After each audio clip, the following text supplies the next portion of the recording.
How's it, everyone? Welcome back to the channel.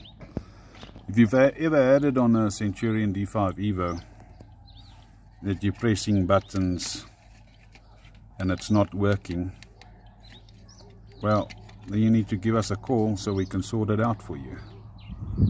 I've already cleaned the center one. You can see it's clicking already. If I press the down button or the push button or the top one, it's not working. So yeah, give us a call, we'll assist you gladly. Okay, so we're back here. We're not going to start with the left test button one, we're going to start with the programming button one. Want the screen to be there. You can go up, you go down, and the top one, and trigger.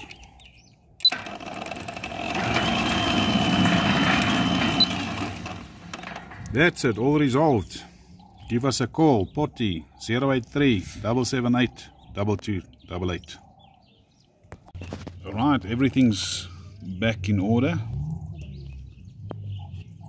So let's quickly have a look. The top button, bottom button, center one's working,